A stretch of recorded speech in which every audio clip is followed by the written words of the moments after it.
So, why am I doing this? Why is there another person on the net flapping his gums about the state of the world or some issue in it? Well, a few reasons. I've got a couple of master's degrees, one from the University of Toronto, the other from the University of Birmingham, UK. So I think that qualifies me as what you would call an educated non-expert. I'd say I'm able to understand, with enough background information, the basic principles about how something might work in the world. Furthermore, I gotta do something in the place where I live here in South Korea while it's in a state of semi-shutdown in the world of COVID-19. This could be a general shift towards writing and journaling as a new vocation, if not career. But also because I feel like I've been an outsider most of my life. I always sensed I was outside of most of the cool groups in school. I'm a person of faith, and I realize that the world is becoming more secular, and fewer people are sharing that faith perspective. But I also know what it's like to be someone on the outside there as well. For 17 years, I was a dun. I was a person who was outside of organized religion, said, and I've had enough of it, thank you very much, don't want to be in it anymore. I know what that's like too. I've lived outside my culture of origin for the last 23 years. I've been living in Asia, living and working in cultures which are admittedly foreign to me. I'm a cisgender, heterosexual, European heritage male who is a member and a leader, ordained pastor that is, in a religious movement which has long been known as the gay church. I've also stayed in the EFL field after many of those that I've worked with have moved on to other pursuits, other careers. Traditionally, this has felt like a burden, but now, these days, I see it more as a benefit. To be able to be on the outside, looking in on different issues that face all of us in the world. So, those are kind of the reasons I'm doing it. I'm going to do my best to show that I'm just not talking off the top of my head, but that I'm considering real data in the formulation of my stances and my working conclusions. Notice I'm saying data, not facts or evidence. People debate all the time what facts are or what evidence is. But if data is collected well, I believe it's usually beyond dispute.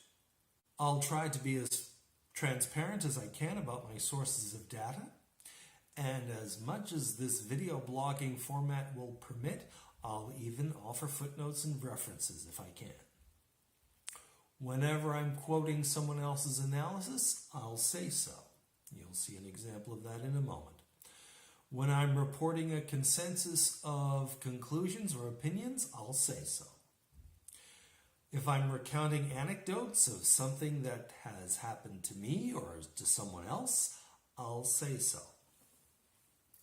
Now, am I an expert on everything?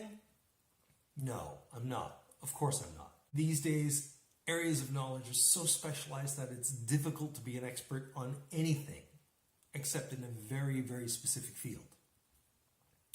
Yet, John and Jane Q. Publics, like me, and like you, have to confront the issues that face us in the world. And we need to try and understand these issues as fully as possible. In order to do that, we have to do more, a lot more, than just have some kind of a priori allegiance to some political, religious, or philosophical school of thought.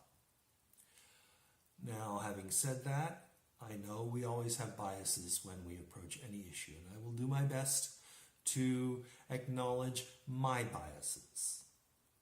They're not necessarily a bad thing, but we have to acknowledge them.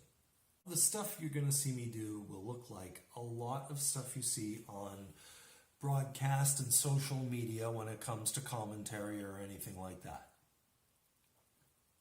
My guiding light in this is a guy named James Burke. He's a longtime science journalist, TV host, and author. His main academic qualification is an MA, and the positions he held before he got his first job with the BBC involved teaching English as a foreign language. I don't feel so much on the outside anymore. Or maybe he's an outsider like me. Well, at the end of his first famous TV series, at least famous internationally, called Connections, he suggested this for anyone who's trying to deal with how science and technology affects their lives. And I'm just going to quote what he said. Maybe a good start would be to recognize within yourself the ability to understand anything. Because that ability is there, as long as it's explained clearly enough. And then go and ask for explanations. And if you're thinking right now, what do I ask for? Ask yourself if there's anything in your life you want changed. That's a good place to start. Actually, I think that's a good place to start with almost any issue. So if you're not interested, or if you think I'm full of nonsense, I'm not forcing you to watch or respond to what I do. Stop watching. As a person who does this in a public space, I have to be aware of and consider responses, other points of view, and even challenges to what I say, which I commit to doing. I'm not obliged, though, to respond to every comment I get, so I won't. And don't expect that of me. If this doesn't work out like I hope it might, I reserve the right to change or to drop it. I do not consider that to mean that I'm a failure, although some people might want to think that. Schadenfreude is an element of the dark side of humankind, which is difficult to resist.